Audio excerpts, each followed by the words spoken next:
पशुपालन विकास मंच YouTube channel पे आपका बार बार स्वागत है। अजय बिंद्रोली की तरफ से राम राम, नमस्ते, सत श्री अकाल, आदाब सभी को। और आज हम पहुंचे हैं गांव मांडोठी, डिस्ट्रिक्ट झज्जर, जो कि हरियाणा में पड़ता है। और यहाँ पर हम मुलाकात करेंगे सोनू दलाल सर से, जिनको बर्ड की, पक्षियों की बहुत ज़्यादा नॉलेज है। उनसे पूछेंगे कि यहाँ पे कौन पक्षी कहाँ से पहुँचता है, किस समय तक रहता है और क्या रीजन रहता है जो यहाँ पे पहुँचते हैं। बार बार स्वागत है। Good morning sir. नमस्कार जी। यहाँ पे ये जो जगह है, ये कितनी एकड़ ज़मीन है? ये ना मतलब ये 350-400 एकड़ ज़मीन है और ये सभी किसानों की प्राइवेट लैंड है। और इसमें कई सालों से ये पानी भर रहा है और बहुत से सालों से ये पक्षी इधर ये माइग्रेशन कर रहे हैं।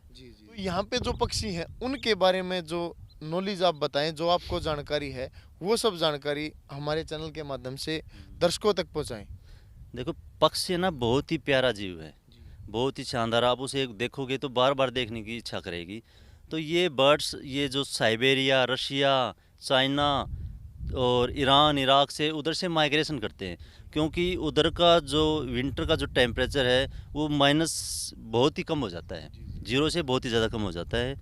तो फिर भी माइग्रेशन करने पर मजबूर होते हैं। तो हमारे इंडिया, पाकिस्तान और श्रीलंका है, इस एरिया में आते हैं ये, ताकि अपना जो विंटर का टाइम है इसको बिता सके। हमारे इंडिया में कम से कम भी 200-250 की प्रजाति है जो इधर आती है अपना विंटर जो सर्दी है उसको काटने के लिए। हाँ, इसे कुछ नाम जो वो बताएं आप। रूडी सैल्डक है, कॉमन टील है और गार्गनी है, रेड कस्टेड पुचर्ड है, कॉमन पुचर्ड है, टफ्टी डक है, फर्जूनस पुचर्ड है, ग्रे लेग गूज है। कुछ रेयर बर्ड हैं जैसे ग्रेटर वाइट फंटेड गूज और लेसर वाइट फंटेड गूज और रेड बस्टेड मार्गिंसर। अब के साल मैंने एक डक ढूंढी थी जिसका नाम था रेड बस्टेड मार्गिंसर, उसका इंडिया में तीसरा ही रिकॉर्ड है। दिन का जो सफ़र होता है, अगर अंदाज़ा लगाया जाए तो क्या कैलकुलेशन है? से 25 दिन का है कैलकुलेशन यहाँ तक पहुँचने में। कुछ बर्ड तो ऐसे हैं जो सीधे वहाँ से फ्लाइट करते हैं, यहाँ पे आते हैं। एक बर्ड है जिसका नाम है बार टेल गोडविट, उसका सबसे लंबा रिकॉर्ड है। तो कौन से मंथ में अपने यहाँ पे पक्षी आते हैं और कौन से मंथ में चले जाते हैं? ये अक्टूबर से लेके ये फरवरी मार्च तक दिखते हैं यहाँ पे। हाँ, क्योंकि यहाँ पे फरवरी और मार्च में गर्मियाँ शुरू हो जाती हैं, तो ये माइग्रेशन वापस कर लेते हैं, फिर वापस चले जाते हैं। वो ज़्यादा गर्मी सहन नहीं कर सकते। हाँ, तो इसमें कोई दो राय नहीं होगी। बिल्कुल बिल्कुल सही बात है। और ज़्यादा सर्दी भी सहन नहीं कर सकते। नहीं नहीं, सही बात है। तो यहाँ पे आप हर रोज़ आते हैं? डेली आता हूँ यहाँ पे। अच्छा जी। कुछ काम ड्यूटी की वजह से मैं इधर उधर चला जाता हूँ, वरना सुबह से हम यहाँ पे आके ज़रूर देखता हूँ। तो ऐसा देखने को मिला कि आज कोई अलग पक्षी यहाँ पे आया हुआ देखा हुआ आपने किसी टाइम में? हाँ हाँ, बिल्कुल, हर रोज़ कुछ ना कुछ नया मिलता है। जैसे बहुत सारी क्रैक हैं, रूडी बस्टेड क्रैक है, स्पॉटेड क्रैक है और कुछ रेल हैं।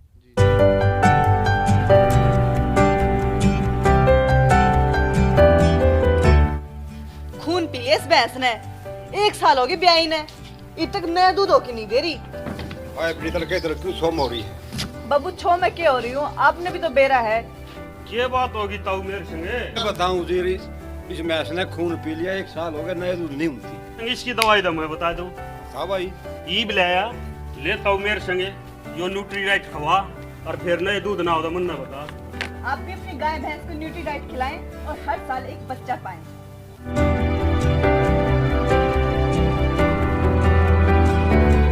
एक चिड़िया है वाइट क्राउन पेंडुलाइन टिट, वो भी मैंने यहाँ पे रिकॉर्ड की है। कितने हजार किलोमीटर की दूरी तय करके ये आते हैं? 10-12 हज़ार किलोमीटर तो इनका होता ही है। ये जो पक्षी है इसके बारे में बताएं। हाँ, यूरेशियन किरलू है और बहुत ही प्यारा बर्ड है। इसकी बिल काफ़ी लंबी होती है ताकि ज़मीन के अंदर से अपना भोजन निकाल सके। और ये संख्या कम ही आते हैं, इतनी 3 ज़्यादा। महीने रहते हैं। इनका जो भोजन होता है वो क्या ज्यादा ये खाना पसंद करते हैं? अच्छा, ये ज़्यादातर है ना, मतलब ये घास है, काई है, ये यही खाते हैं जो इतनी डक्स हैं। और जैसे ये रैप्टर हैं, ये सभी हंटिंग करते हैं, इन डक्स का ही हंटिंग करते हैं। ईगल हैं, बहुत सारे ईगल हैं। आजकल देखने को मिलता है बहुत कम। पहले जो अपना हरियाणा में देखा जाता था, पूरे भारत में देखा जाता है, एक चिड़िया होती थी, वो चीजें अब देखने को बहुत कम मिल रही हैं। इसका क्या कारण है सोनू सर? देखो इसका एक ही कारण है।